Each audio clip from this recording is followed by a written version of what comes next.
Good morning. आज का हमारा टॉपिक है subject and predicate.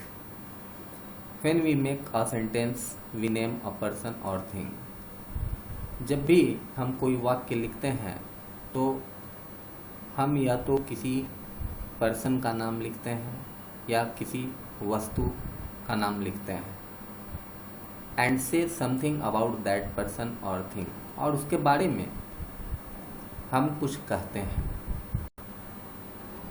For example, a ship went out to sea. तो यहाँ जो है एक जहाज समुद्र में चला गया। तो यहाँ जहाज के बारे में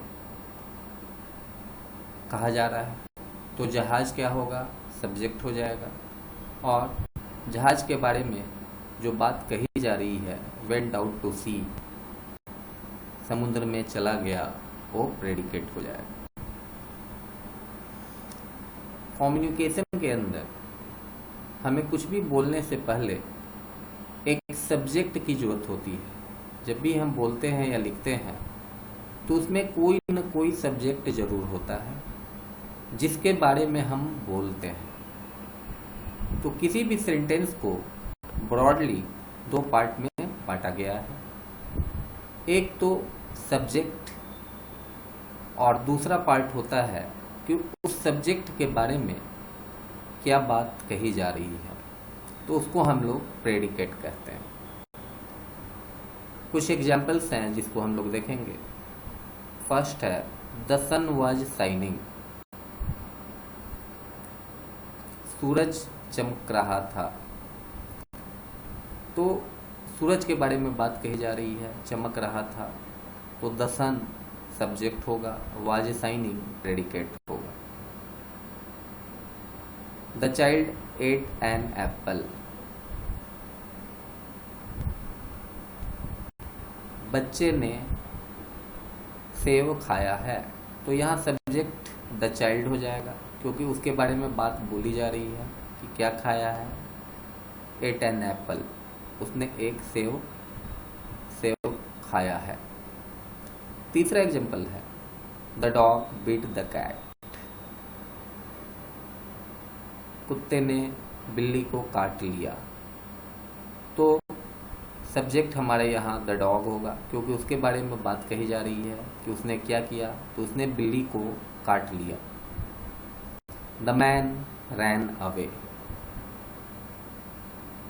वह आदमी, किसी खास आदमी के बारे में द मैन रैन अवे, भाग गया। ठीक है, तो सब्जेक्ट हो जाएगा द मैन और उसके बारे में बात कही जा रही है रैन अवे, वो भाग गया। तो ये हमारा प्रेडिकेट हो जाएगा।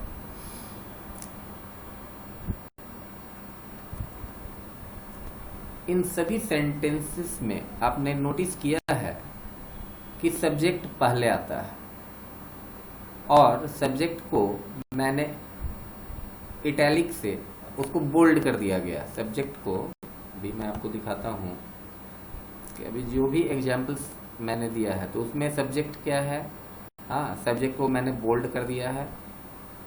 और इटैलिक में जो है, मतलब जो टेढ़ा लेटर है, यहाँ देख लीजिए, ये प्रेडिकेट है।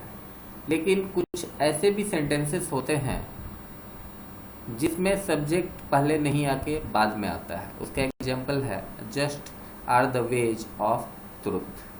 तो यहाँ ट्रुथ के बारे में बात कही जा रही है, तो ट्रुथ यहाँ लास्ट में है, तो इसका मतलब ये नहीं कि ये सब्जेक्ट नहीं होगा, सब्जेक्ट है। जैसे एक मैं आपको बताता हूँ, वाटर द रोजेज, तो वाटर द रोजेज, गुलाब में पानी डालो। तो इसमें भी रोजेज क्या है, लास्ट में, और वाटर द, लेकिन रोजेज क्या होगा, सब्जेक्ट होगा, और वाटर द प्रेडिकेट हो जाएगा। दूसरा हमारा जो एग्जाम्पल है down went the Titanic.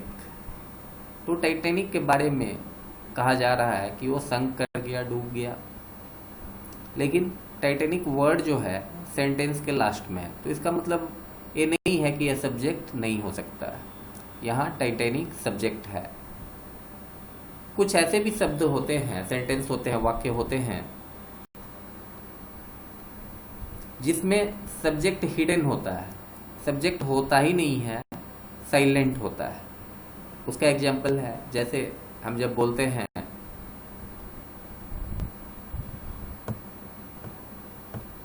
Sit down, तो यहाँ सिट डाउन कहने का मतलब है यू सिट डाउन, और यू हमारा साइलेंट है। दूसरा जो हमारा एग्जाम्पल है कम हेयर, तो यहाँ भी सब्जेक्ट जो है यू है और यू साइलेंट है। तो इस तरह का भी सेंटेंस होता है जहाँ सब्जेक्ट साइलेंट होता है, उसका प्रोनाउंसिएशन नहीं करते हैं, उसको हम लोग नहीं लिखते हैं। इसका मतलब ऐसा नहीं है कि इस सेंटेंस में सब्जेक्ट नहीं होता है। अब नीचे हेयर आर सम एक्सरसाइजेज, यहाँ कुछ एक्सरसाइज दिया गया है, 10 क्वेश्चंस है, तो इसको आपको खुद से बनाना है। The doctor treated the patient, तो इसमें सब्जेक्ट और प्रेडिकेट को डिवाइड कीजिए। The earth revolves around the sun, तो बनाने का एक ही टेक्निक है, मैंने बता दिया। आप देखिए कि किसके बारे में बात बोली जा रही है, तो जिसके बारे में कोई बात बोली जा रही है वो सब्जेक्ट है, और जो बोली हुई बात है वो प्रेडिकेट है। तो इस तरह आपको ये 10 होमवर्क है, इसको कर लेना है। हमारा अगला टॉपिक है the phrases and clauses. Phrases, A group of words which makes some sense but not complete sense is called a phrase। शब्दों का ऐसा समूह जिसका मतलब निकलता है पर पूरा मतलब नहीं निकलता है, उसको हम फ्रेज कहते हैं। For example, the sun rises in the east, सूर्य पूर्व में उगता है। तो ये तो यूनिवर्सल ट्रुथ है कि हमेशा सूर्योदय पूर्व दिशा से ही होता है। दूसरा जो है the moon revolves around the अर्थ, ये भी यूनिवर्सल ट्रूथ है कि चंद्रमा पृथ्वी की परिक्रमा लगाता है। ये सब फ्रेजेज है। The cat ate a rat, ठीक है। The monkey climbed the tree, children should study in schools, तो ये सब फ्रेजेज हैं जिसका मतलब निकलता है लेकिन पूरा मतलब नहीं निकलता है। ऊपर जितने भी सेंटेंसेस हैं इसमें जो भी वर्ड इटैलिक में है, जैसे राइजेज इन द ईस्ट, तो ये हमारा क्या है, ये हमारा फ्रेज है। द मून फ्रेज नहीं है। Revolves around the earth, a phrase है। द कैट फ्रेज नहीं है। Eat a rat, a phrase है। द मंकी फ्रेज नहीं है। Climb the tree, a phrase है। Children should study in school, तो should study in schools, a phrase. अब इसके बाद हम बात करेंगे क्लॉज की।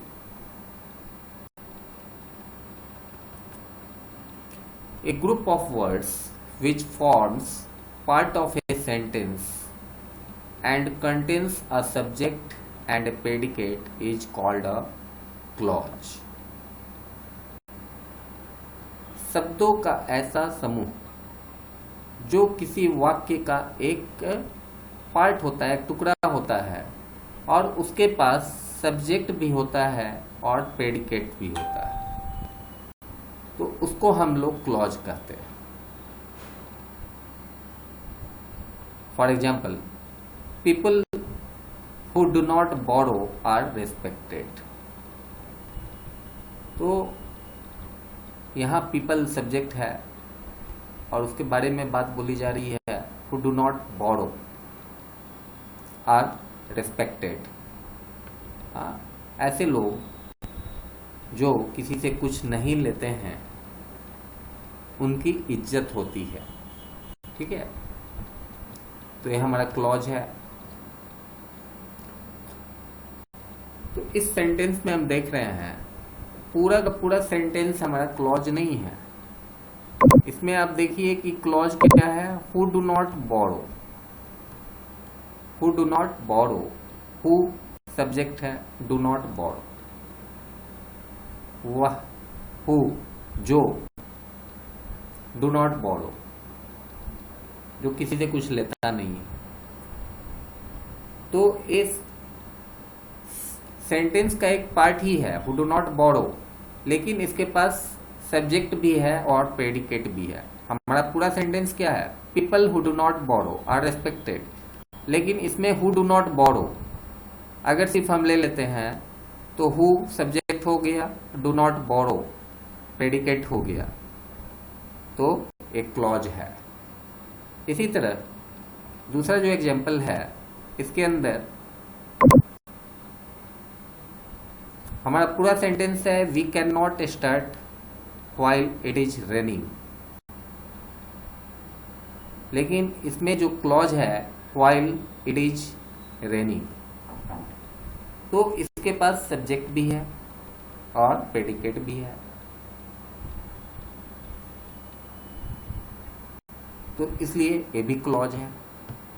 आई feel that you are wrong in this matter, ये पूरा का पूरा हमारा सेंटेंस है, लेकिन इसमें देखिए क्लॉज भी है।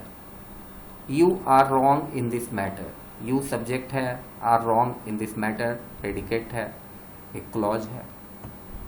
The girl shot the arrow into the air, पूरा सेंटेंस हमारा the girl shot the arrow into the air, लेकिन इसमें क्लॉज निकालिए the arrow into the air, subject हमारा द एरो हो गया, इनटू द एयर प्रेडिकेट हो गया। और हमारा जो लास्ट एग्जाम्पल है, इसके अंदर है Jairam drove the car into a पडल, तो जयराम ड्रोव क्लॉज नहीं है, द कार इनटू ए पडल ए क्लॉज है, क्योंकि इसके पास सब्जेक्ट है द कार और प्रेडिकेट है इनटू अ पडल, तो ये हमारा क्लॉज हो गया। क्लॉज ऐसे सेंटेंस का एक पार्ट होता है, पूरा का पूरा सेंटेंस नहीं होता है, लेकिन फिर भी उसके पास सब्जेक्ट और प्रेडिकेट होता है। तो ऐसे सेंटेंस को, ऐसे सेंटेंस के पार्ट्स को हम क्लॉज कहते हैं। आज के लिए इतना ही, फिर हम अगले वीडियो लेक्चर में आपको पार्ट्स ऑफ स्पीच के बारे में जानकारी देंगे।